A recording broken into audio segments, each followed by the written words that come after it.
The first thing to do when bringing up a child is not to touch your children, not to influence their minds with your distorted minds. That is the first step you need to take. Yes, the child can get exposed to many other rotten minds. The possibility is very much there because they are everywhere in the world. You cannot isolate him totally from that.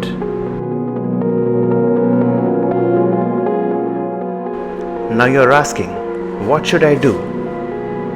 What should my child's education be? How should I bring him up? How should I guide him? You just encourage him to be intelligent, to be aware. Every being has been given the necessary intelligence to fulfill his life. An ant is born. You study it and see. It has all the intelligence to live an ant's life fully. It may not be able to do what you are doing, but as an ant, the necessary intelligence for being an ant is there for it. The same goes for every creature. You too have the necessary intelligence to live your life to the fullest. Now the problem is that you want your child to be intelligent your way, not his. Your idea of intelligence is that your child should become a doctor.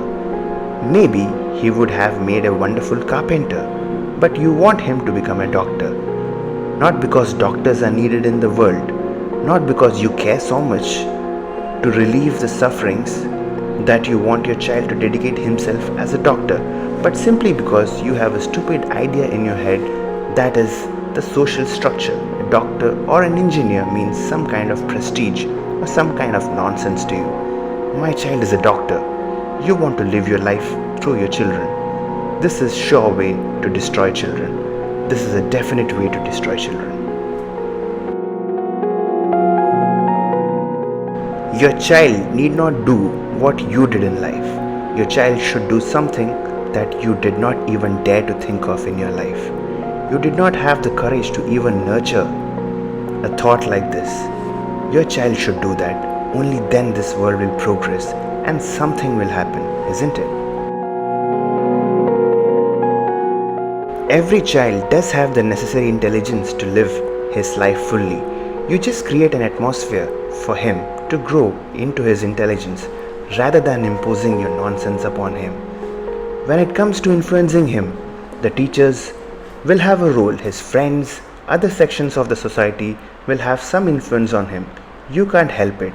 You cannot build a sanatorium for your child, but still, as a parent, you can play a very important role in allowing the child's intelligence to bloom.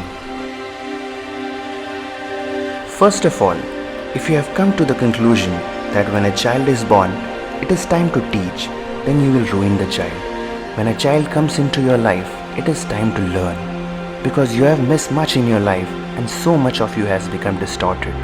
Now a child is just looking at life. You sit with him and look at life afresh. The only thing that you can do to your child is to give him love and support. His intelligence will grow. That is all.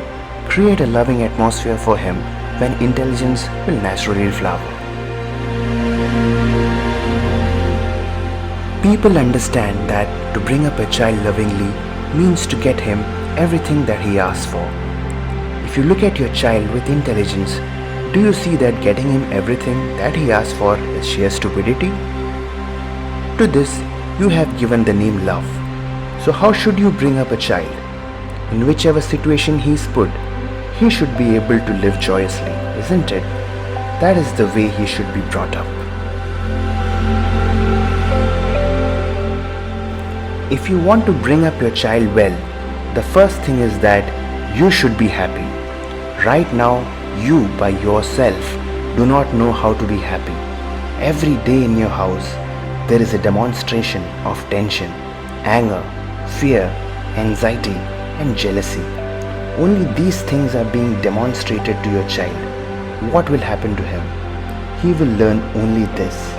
If you really have the intention of bringing up your child well, you must first change your way of being. If you are incapable of transforming yourself, where is the question of bringing up your child?